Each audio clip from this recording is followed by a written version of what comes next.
Hi, welcome to this Facebook Live. So I have been asking for questions over the course of about a week or so, and members of the Panic Pit Stop support group have been sending in questions, and people who like and use the Dr. Purves online page have been sending in questions. And so I have a list of questions, and I've sort of synthesized them down to some kind of common themes, although there are a couple of specific questions as well. And also, I want to talk a bit about cracking the code of panic, anxiety, depression, and stress. And I also want to talk a little bit about the mastermind that's coming up. So if you're on, say hello. Hi, Tracy. Nice to see you. Let me start off with this one. And it's really such a common question. And I have seen, in principle, this question over so many years that it's really worth thinking about it. It's important because it's like life-changing. So I had this question sent to me via my email. I was diagnosed with depression and anxiety in my late 20s. Major relapses started in my 40s due to a stressful work environment. The interval was 6 years between the first and second major relapse, 14 months between the second and third major relapse. And after the third relapse, I changed to a slower pace admin job. So the question is it that my threshold of handling stress becomes lower with each major relapse? Is age also a factor in relapse? And how does multiple relapse affect the brain? How to prevent next relapse? So how is it possible?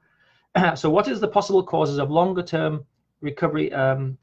What is the possible cause for longer term recovery? What is required for longer term recovery with my relapse history? And is it advisable to avoid stressful, fast-paced jobs? So what we're talking about is depression. Now, there's been like tons and tons and tons of research on depression, and depression typically is a relapsing problem. And we're not quite sure why it's a relapsing problem, but it is. And one of the kind of ideas is that there's what's called a scar hypothesis, in that depression leaves a kind of a mental scar, and so that mental scar can get more easily picked than sort of fresh skin, if you like. Hi, Catherine. Thanks for joining. With respect to relapse, it is the case that depression is a relapsing problem, and the typical rate of relapse after the first episode of depression is approximately 2 years. Now, and as you have more relapses, the gap between the relapses gets shorter typically, and that's exactly what this correspondent said. Now, the question is what to do about it. If you take an antidepressant, it can work to help manage the relapse rate, although you still relapse. The relapse rate is perhaps stretched out a little bit more. But really what we want is we want to get rid of relapses. We don't want to have relapses. You know, I mean, it's all very well manage it with antidepressants, but I've seen people in my clinical practice who have been on antidepressants for over 20 years, precisely to manage the relapses. Hi, Jean. And they still have relapses. You know, if I'm seeing someone who's been on antidepressants for 20 years, I'm seeing them because they're depressed again. You know, the antidepressant hasn't stopped them from having a relapse.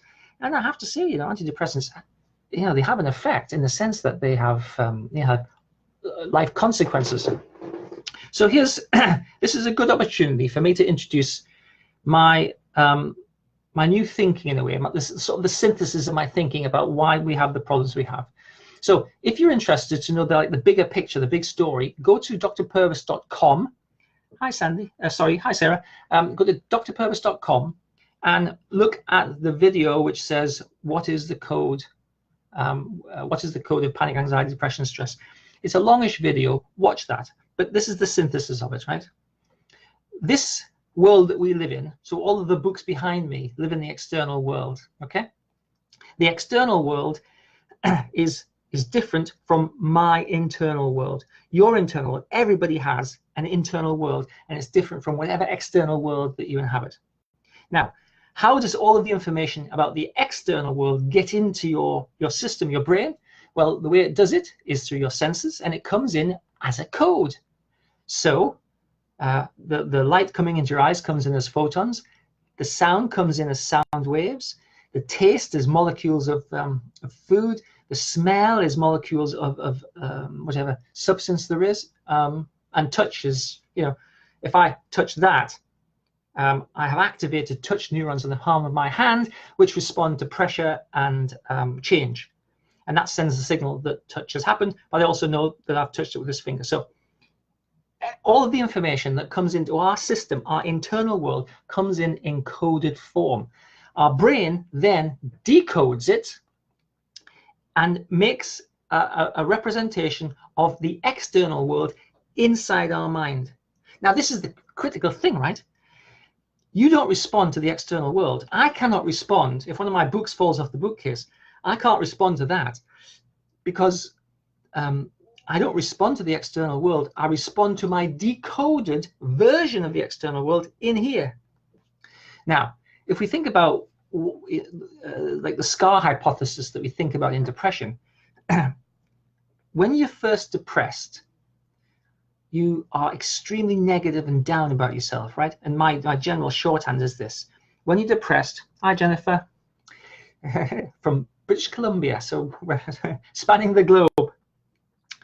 When you're depressed, you always underestimate your strengths and resources, and you always overestimate your faults and feelings. Now, if you saw the testimonial that I put out yesterday that I got from a client who just finished the Panic Pit Stop course, you will recognize that originally came to see me in a very depressed and a very down state, and believing after years and years and years of feeling depressed and stressed and anxious and numerous therapies, nothing would really help. Okay, so that's the scar. There's something wrong with me, and nothing can help me because there's something wrong with me, and I can't change me. Therefore, if I have pressures at work, it activates this negative belief structure. Where does that negative belief live, right? It lives inside this internal reality.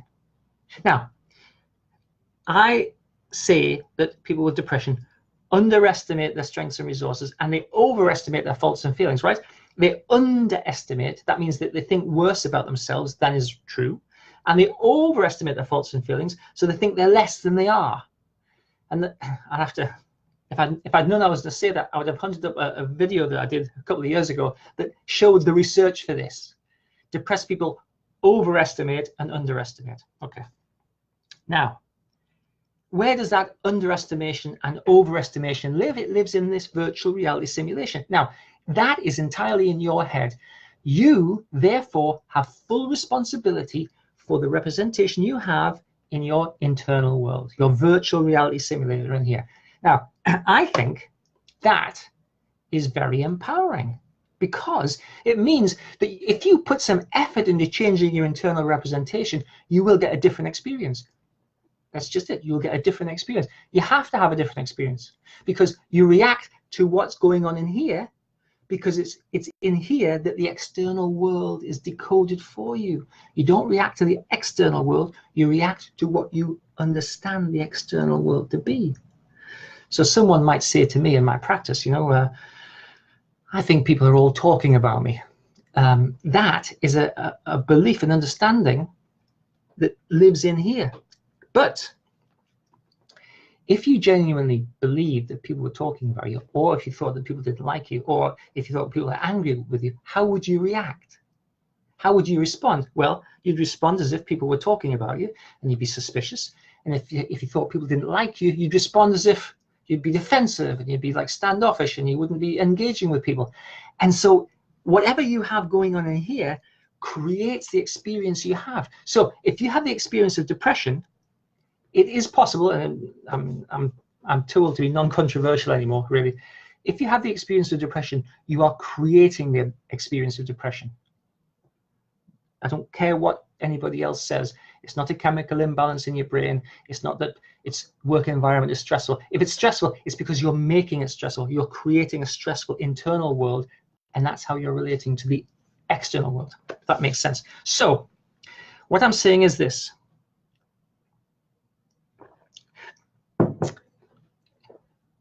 Your internal world is under, to some extent, is under your control. When we recode your internal world, we change this internal world, the external world mysteriously changes to be in line with the internal world. Okay, so we can't literally change, we can't control people, we can't change the external world, but we can recode it. And that's what we're interested in doing here. And that's what we're interested in doing in the mastermind group that we're starting up. It's about supercharging your experience and recoding your internal world so that the external world just falls in line. You know, that's the brilliant thing about this. The external world will simply fall in line when you change your internal world. If you believe people hate you, you'll react as if people hate you. If you believe people like you, you'll react as if people like you. And the whole thing will be completely different. So the question that was posed is, so what's the prognosis? What's the prediction for long-term recovery? Well, the answer is it depends how you deal with it. It depends what you do. Right? If you put effort into recoding your internal world, I would say there's no reason for you to be depressed again. And I'd even say that no matter how many relapses that you've had, okay, there's no reason for you to be depressed. You have to take responsibility for that. If you don't put any effort into it, and if you sort of attribute your depression to stress, to a stressful job or to a complex job, well, then you probably will relapse because you're giving control of your mood to the external world, and you can't control the external world. And so I would say it's not a stressful job which is the thing, it's how you think about yourself in a stressful job, and that's something that you do have control over. When I was doing my original Blues Be Gone research in the NHS, I had like 750 NHS patients go through the Blues Be Gone program, and each one was assessed by one of my research assistants. And what we found was that the average time on antidepressants was like 24 months, and the average level of depression was moderate clinical depression. The average level of anxiety was moderate clinical anxiety. That's after 2 years on antidepressants or anxiolytics. And you know, the range was like some people being on 18 years. And this is just like the local Wokingham NHS locality. So you know, just regular folks in Berkshire. We did the Blues. They used the Blues Be Gone program, which was my first online program. Right, after 12 weeks, 60% were recovered from depression, and 50% recovered from anxiety. And I did a 21-month follow-up of those people, and they had continued to get better. Now, with that population and the kind of typical rate of relapse of depression, you'd expect them to relapse and even to get a little bit worse, but actually they continue to get better. I went to each person's house and I personally interviewed them, and I got them to do the questionnaires again. So I know for a fact that they got better, right? Now, that's because they spent a little bit of time and a little bit of effort changing their internal world. They didn't think of it like changing their internal world. They simply worked through the Blues Be Gone program, but that's what they were doing. They were challenging the negative beliefs they have about themselves. They were recognizing their personal value, and they're kind of owning their self-esteem. And they were taking their place in the world and feeling good about themselves. They were feeling more confident about what they had to offer. And they were more assertive in their relationships, more open to communication. So all in all, the recoding of this internal world is kind of what happens in therapy anyway, but I want to make it more explicit because I think it can be a lot more explicit. And when it's, you know, like if you've got a problem in front of you, you can work on the problem and that problem gets solved, as opposed to working on lots of other stuff and the problem gets solved just as a sort of a byproduct. Hi, Jennifer.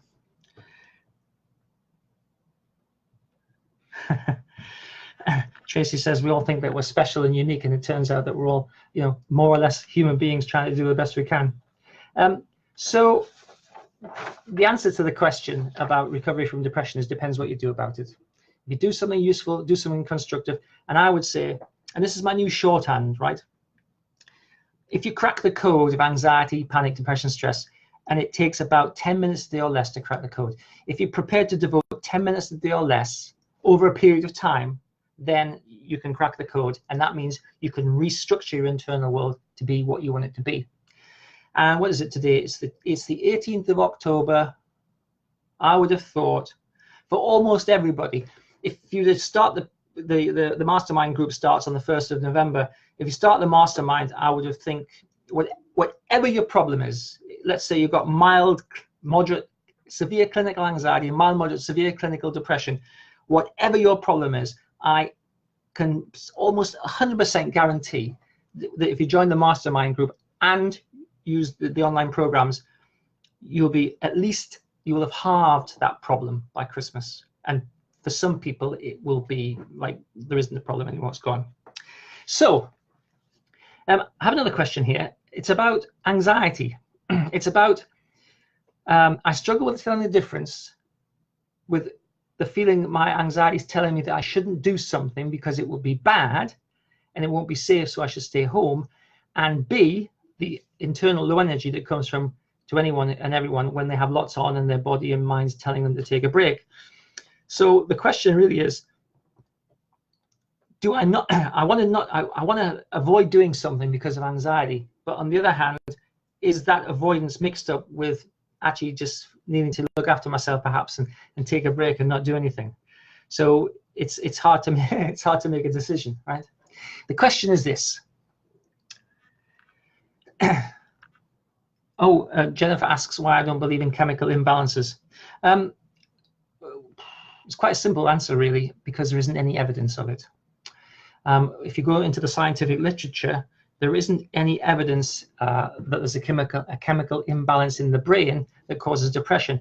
What it is that it seems to be that selective serotonin reuptake inhibitors can be useful in alleviating depression. However, you will recognize that approximately, some number like between 60 to 75% of antidepressant effects are placebo effects. And so they've tried all sorts of different things, and they've tackled all of the, the major neurotransmitter groups, dopamine, norepinephrine, GABA, and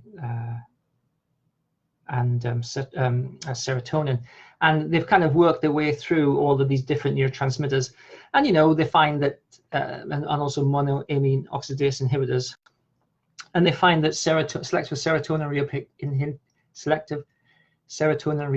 inhibitors seem to work the best, and so they hypothesize that's because there's not enough serotonin. But what they don't tell you is that the brain is always in a balanced state. There's never an imbalance in any neural system in the brain, because the brain is always running what's called a homeostatic feedback loop, which means that if there's not enough of something, it creates a circumstance where that not enough of something doesn't make any difference. And there've been experiments where you can take out, 75% of a neurotransmitter, and the brain will adjust itself so you wouldn't know. And in fact, the brain's remarkably tolerant. You can almost take out a half of the brain, and as long as you do it carefully with proper surgery, you wouldn't know unless you test people. So the brain is extremely resilient and is always in a balanced homeostatic state.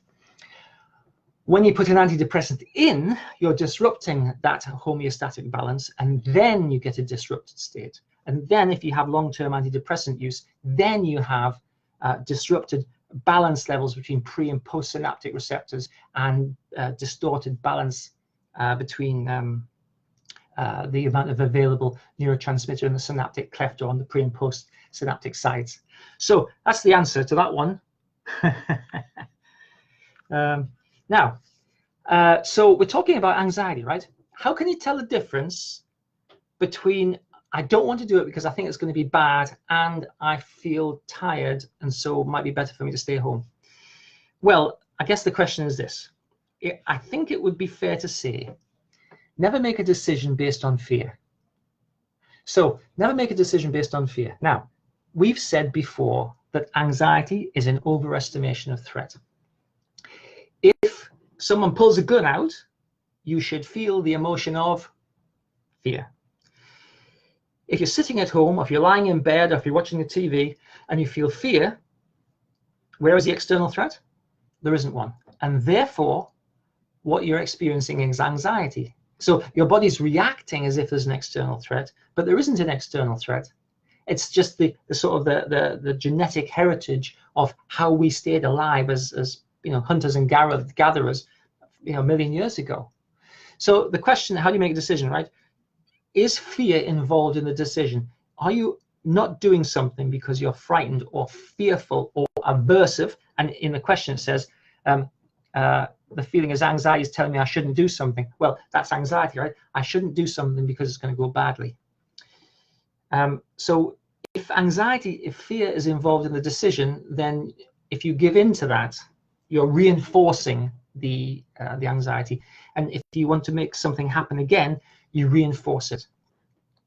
On the other hand, if you're genuinely tired, and if you work hard, or if you're stressed, or if you feel like you need a rest, it's important to look after yourself. It's important to take 5, have a rest, lie on the settee, drink a glass of wine, watch television. It's fine. Because when you take fear out of the equation, you can make a balanced decision of what you feel like. Sometimes you want to do something, sometimes you don't, and that's fine. It's when you avoid, that's when you make the problem of anxiety worse. Every time you avoid something, you are telling your internal representation, you're telling your brain that it made sense not to go because it was too dangerous. Now, if you did go, if you pushed yourself to go, and then you said, phew, I got away with it. That's not very good either, because it says, I was lucky that time, next time I won't be so lucky. So we've got to like recode it, and those of you who've worked with me a little bit will recognize that my general principle is this: anyone who struggles with anxiety, this is true of panic, if you go through the Panic Pit Stop app, you'll find it there too.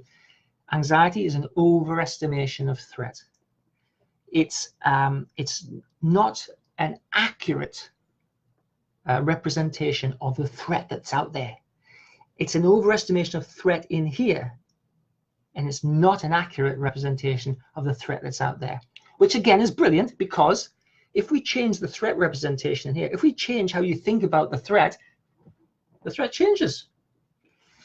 I was talking to someone a couple of months ago, and they were frightened of spiders, and I said, look, how big do you think a spider is? When you think about a spider, how big is it? And they said, it's about this big. I thought, that's a big spider. Right. Now, in Britain, a spider is about this big normally. They've got legs and stuff, but daddy long legs and stuff. But if you think about a spider and it's this big, you should be frightened of it because it's a monster. So what we did was we did some mental representation work, and we changed it and we moved it down to be something very, very small. But if you think about it like this, right? If you think it's that big, if you believe it's that big, steer clear of it. It'll kill you. But it's not, is it? That's the point. Let's just have a look at my messages here.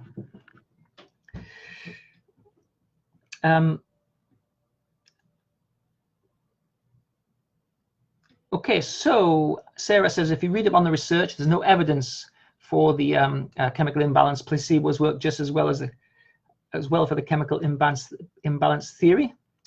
And Jennifer noted that she had a neurotransmitter test done by a functional practitioner, and her serotonin levels came out high, and yet her anxiety is severe, but stopped when I first went on SSRIs 15 years ago. Okay, so let's talk a little bit about health anxiety.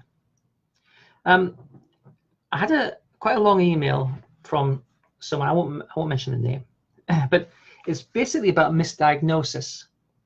Now, I was super fit and healthy until 50, and then I had my first mammogram. But 2 weeks after the all clear results, a huge tumor appeared, and this was successfully treated with surgery alone. 3 years on, and having had 2 further big cancer scares, without ongoing surveillance and now in a spinal injury, I find it difficult not to crumble into constant fear and panic of what the future might hold. So every little medical thing, I now panic that it's cancer, and find it difficult to trust doctors as they got it so wrong in the first place. So I mourn the happy-go-lucky, healthy me, and I can't see a way forward. Tips would be grateful. Well, that's called health anxiety. Now, health anxiety obviously is anxiety, right? And so everything I've said about anxiety also is true. It's an overestimation of threat. The problem with that example is that she was misdiagnosed, and therefore she has lost that sense of trust, that sense of certainty that comes with typically when you're dealing with people who are, supposedly, well, they're trained to do what they do. So she can't take the risk of trusting again. Now, a big element of health anxiety is something called intolerance of uncertainty. So she can't take the chance. Now, does anyone know? Type in if you know. You might have heard me say it before. Type in if you know the chance that you have of dying today. Everyone has a statistical chance of dying today, and it's been worked out. The insurance folks have got this right down to a fine art. They know exactly when you're going to die, more or less. They don't tell you though. So what's your chance of dying today? Anyone got an idea? Write it in if you know. So you cannot remove every ounce. You can't remove the last percentage point of chance, of risk in life. But what we have to do is balance it, right? Now, there are some hundreds of thousands of motor vehicle accidents every year, and I think about 4,400 people a year die on the roads in the UK. Now, that is inherently, a risky thing, right? Every time you go for a drive, it's somewhat risky, but we balance that risk with the benefits of being able to drive where we want to go. Okay, so that seems fair enough, doesn't it? Now, if you said, I cannot possibly go on the road because I can't take the risk of an accident, then you'd probably have something that looked like PTSD, post-traumatic stress disorder, but you'd certainly be very averse to driving. And you probably wouldn't drive. And if you did drive, you'd sit in the back, you'd probably be braced, you'd I've known people who sit in the back and have their eyes shut because they don't want to see it coming. Okay, so we can't get rid of all uncertainty. So we have to then think about how to tolerate uncertainty. We've got to, in a sense, make uncertainty our friend. And it's always the case that when we sort of see a problem and make that problem the centerpiece of our lives, then our lives always get worse. But when we kind of recognize that life is a multifaceted, relatively complex thing, and we recognize that we are our greatest resource, we are our greatest strength, and then the problem gets smaller. So what this lady is doing is she's giving her power and control, and she's giving her I can't take the risk kind of ideas, and she's applying them to doctors and all sorts of other things, instead of recognizing that today she's alive and today she's kind of perfectly well. And so focusing on threat that doesn't exist is an overestimation. And of course, she's projecting herself into the future. How bad would it be for my kids if I was to die, right? But she hasn't died, right? So when you think that, you spoil today, which is the day you've got, and you spoil tomorrow, and then you spoil the next day, until eventually you get to be 96 and then you die. Okay, so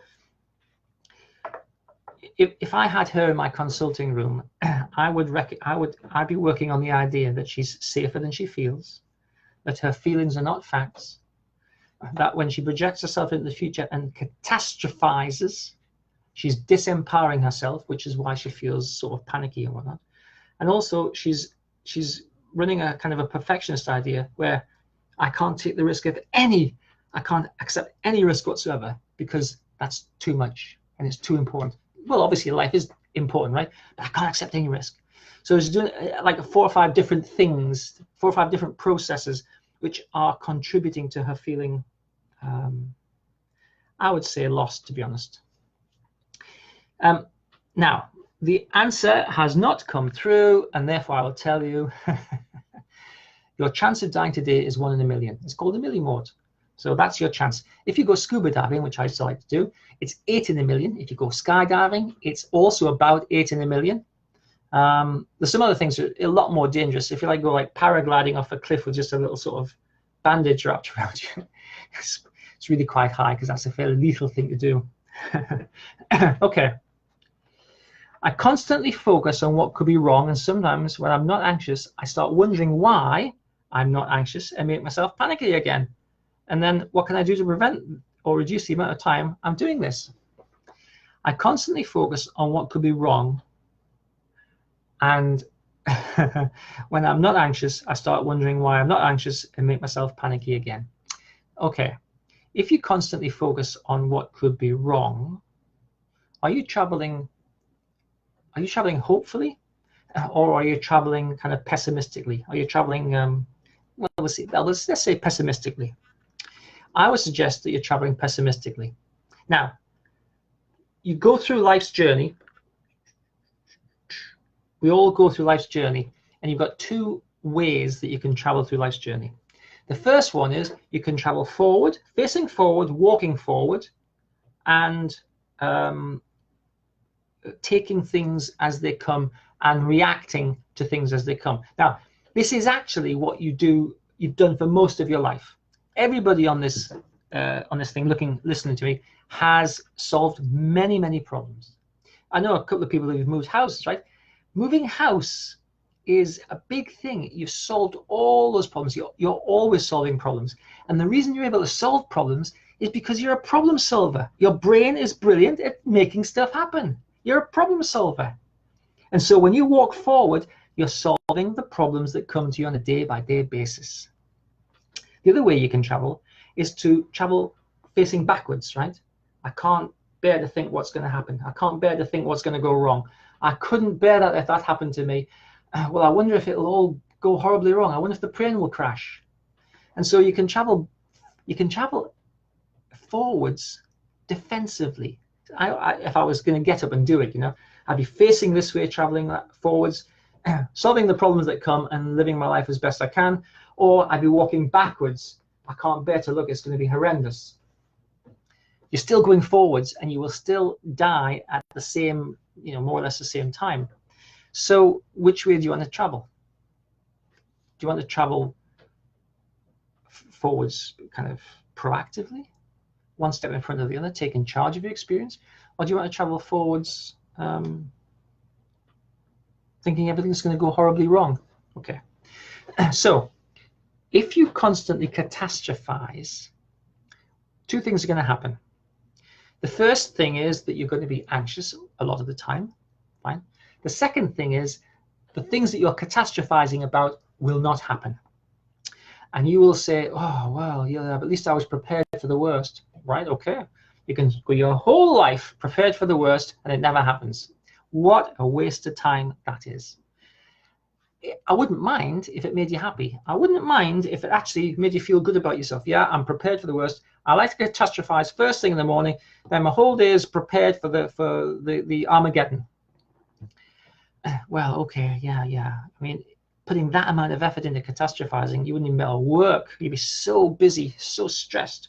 It's completely unnecessary. For most people, like for the vast majority of people, psychological problems like panic, anxiety, depression, and stress are options. Now, I know they don't feel like options, but I swear to you, I have worked with over 800 people in my clinic. Over 800 people, and every one of them has said, well, I don't think I'm going to get better. And you know what? They almost all get some element of recovery. Well, no, they all get some element of recovery, and lots of people get better, right? It's about applying yourself to moving forward. So everybody who puts some effort into it will experience an improvement. And that's why I say panic, anxiety, depression, stress, they're choice. They've got an element of choice in them. Now, I know you don't make the choice, but if you don't make a choice to get better, you're making a choice to stay the same. And, well, that's your choice, right? I've laid it out there for you. Now, the way to get better, and so the way this lady here is catastrophizing all the time, okay? She doesn't know she's catastrophizing. I constantly focus on what could be wrong, and sometimes when I'm not anxious, I start wondering why I'm not and make myself panicky again. What can I do to prevent or reduce the amount of time I'm doing this, please? Well, she doesn't know she's catastrophizing. Her brain is doing what it does, and she's like a passive participant in this internal representation is just doing its own thing. She's taking absolutely no control over her internal world. That's why she feels helpless. So when you recode this internal world, you get control over your experience. So we have to stop catastrophizing. That's the answer, of course. We have to start recognizing that happiness is a journey, and you can choose to be unhappy, or you can choose to be happy on your journey. You've got some element of choice with respect to that. And as for panic, of course, panic's an extreme fear reaction. You know, we've done loads of stuff. I mean, everybody on here has probably used the app, and you know, some people will have, I mean, the majority of people I would have thought will have overcome the whole panic thing, because it's the pinnacle of anxiety, right? You might still be anxious, but you're probably unlikely to panic so much anymore, if at all, because panic is definitely amenable to psychological interventions. So I have another one here, and this is about perfectionism. So what's happened to me recently is that whenever I have a really good day and enjoy myself, and I'm on such a high, the following couple of days I come down hard and have all my anxieties come out. It's really frustrating, because it makes me feel like it wasn't worth it for one day of joy. Will this happen every time I have a good day for the rest of my life? Well, that is a classic perfectionist tendency. Now, if you've seen my videos on perfectionism, you will know that perfectionism it's like a black or white way of thinking, right? Things are perfect or they are failure. It's categorical, right? It's a superlative. It's fantastic. It couldn't be any better. Oh my God, it's absolutely failure. It's absolutely a disastrous, whatever, debacle. Okay. Now, if you've only got two places to be, and one of them's perfect and one of them's failure, how hard is it, do you think, and how much effort do you think it takes to occupy the space around perfect all the time? Well, let me clue you in, right?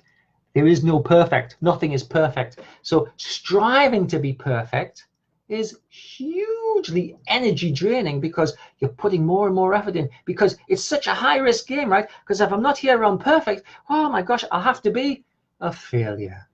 Now I've got to feel depressed and low. There's no point to doing anything. But you know what? I've got some skills, and I've got some ability, and I can do some stuff. So I'll put some effort into it. Yeah, well, you know what? I feel like everything's perfect again. But you know what? It's so much energy. I haven't got enough energy. Oh, it's a failure again. So you bounce backwards and forwards. Now, the interesting thing is this. Everybody who is successful in life lives in the middle. Nobody is a perfectionist who's successful.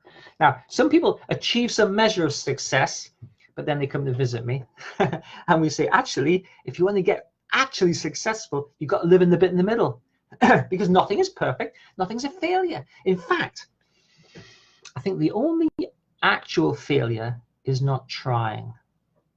Because if you try and it doesn't go very well, you've learned something, you've put some effort into it, you've taken a step. What did Lao Tse say? And Chairman Mao paraphrased him.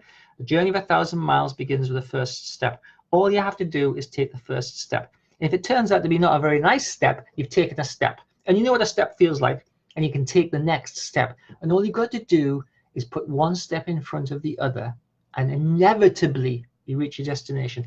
The only failure is in not trying. So nothing is perfect, because perfect doesn't exist. There is nothing perfect in the world, absolutely nothing. And so when we try to achieve perfection, what we're really trying to do, and this is a sort of the deeper message, what we're really trying to do is we're trying to disprove the belief that we have about ourselves that we are possibly a failure or a fraud or an imposter. So it's a strategy that we use to make ourselves, well, to kind of convince ourselves and to convince the world that we are not a failure. The thing is, this process of bouncing backwards and forwards just makes you feel more and more of a failure, and it makes you feel more desperate, and it makes it harder to occupy the space around perfect, and that means you get more of a bounce backwards and forwards, and what we have to do is we've got to stop bouncing and occupy the bit in the middle. Occupy the bit where successful people live. It's moderate, right? It's okay. It's good enough for purposes. It's not that bad. Well, you know, it could be worse, but you know what? It could be better, but you know what? I haven't got enough time. That's fine. It'll be all right, you know. I sent out an email the other day. Well, actually, I didn't. My assistant sent out an email. I wrote a YouTube heading, and it was something about the biggest problem you have is the negative beliefs you have about yourself. And it was spelt, I was just typing it out, it was really quick. I spelt it as yourself as one word. And my assistant copied it and took it out and put it on the YouTube. So it went out, you know,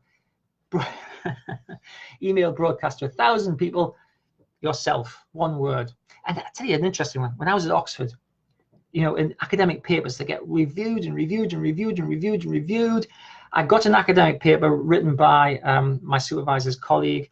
The very first word on the page was a spelling mistake. And how many reviews had that gone through? In the end, what does it matter?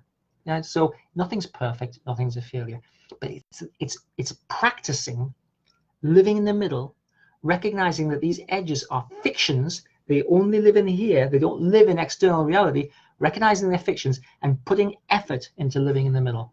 Now, Jennifer's been doing some brilliant stuff with her move to British Columbia. She's wanting to get on, but she recognizes that she's got to look after herself because she is a finite resource and there is an infinite amount of stuff to do in principle when you're, you know, redecorating and moving and getting your new area and all the rest of it. So we've got to like take responsibility for our own experience. He made me angry. She made me irritated. That traffic made me so frustrated. No, he didn't make me angry. She didn't make me irritated. The traffic didn't make me so frustrated. What did? What did was my representation of how things should be. The traffic should be better. He shouldn't say that. She shouldn't do that, right? I'm the one that makes me angry and irritated. But when you attribute it, when you blame other people, when you blame external reality for your emotions, you're disempowering yourself and it feels like there's nothing to do. And there isn't nothing to do because the external world cannot be manipulated by you. Sure, I can take some books off the bookshelf, but I can't stop the traffic. I can't stop people saying what they're going to say. I can't stop people reacting in the way that they react. If I allow external reality to control how I feel disempowered, out of control. I feel anxious, depressed, stressed, panicky. So, just to sort of round things up, take a look at my video about what is the code of panic, anxiety, depression, stress. If you're interested in why you're having the experience you're having, that is the answer. If you're interested then in changing your experience, you've got to take responsibility for it. And that means that you have to change your internal world. You change your internal code structure, you change your internal representation, you change your experience. That's how it is. You change your experience. I would urge you to read the testimonial of the that I put out yesterday, right? It's brilliant. The chap worked through Panic Pit Stop. He did it all. He worked through every single one, right? And he did the episodes. And in the end, he said, I wish I'd discovered this 30 years ago. He spent, I'm going to say 10 minutes a day or less watching the videos, doing the exercises, and he changed his internal world. It's a one man's experience, but there's lots of testimonials all over my websites, right? That's taking responsibility for your experience, right? So just to finish up, thank you for participating. I put a lot of effort into publicizing this. I shall put this. I'll put this this video in the office hours. In the office hours sort of video playlist, right? So that you can watch it if you want to watch it. So it'll be on YouTube, and if you're in the Panic Pit Stop program, etc., it will be in the office hours course module. Thank you for your questions. The Mastermind group is going to start on the 1st of November. If you want to join the Mastermind group, it requires you to pay $1 in the first instance. That's a sort of a sign of commitment. And then when the group starts, the monthly fee will kick in. So you won't pay anything, just $1 until the monthly fee kicks in the beginning of November. I want people to join the group who want to have a better experience. Well, I'm saying want to achieve their goals, right? If your goal is to be free of anxiety, I will absolutely do my utmost, and as will the group, to help you be free of anxiety. If you want to be free of depression, the same. So it's not group therapy, and it's not me providing therapy. It's us working together as a group to crack the code of panic, anxiety, depression, stress, or whatever it is you want to crack the code of. Relationships, for instance, would be a big thing, you know. And give yourself a better experience. And I'm going to say, I'm going to promise, all right, I can't guarantee it, but I'm going to promise that you'll feel a lot better by Christmas. You'll have a much better experience by Christmas, because a little bit of effort consistently done in the right direction inevitably takes you to where you want to go. Inevitably. You walk out your front door and you say, I'm going to walk to town. You put one step in front of the other. Where do you end up? In town, as long as you go in the right direction. And that's kind of what we do in the group, right? We focus our attention to satisfy and solve the problems that you have, and then we work towards making them come into reality. We devise practices, we devise exercises, and we hold each other accountable so that we all get what we want. I'm limiting it to 10 people. If you've got $1, you can join. If you haven't got $1, well, everyone's got $1. Okay. So thanks for taking the time to join me on this Facebook Live. I appreciate your time and effort, and I appreciate your participation in the answer, the questions and answers, etc. I hope to see those of you who want to have a better experience on the inside of the Mastermind, and I look forward to doing some really interesting and some really novel things so we can really, have fun having a better experience. Thank you, and good night.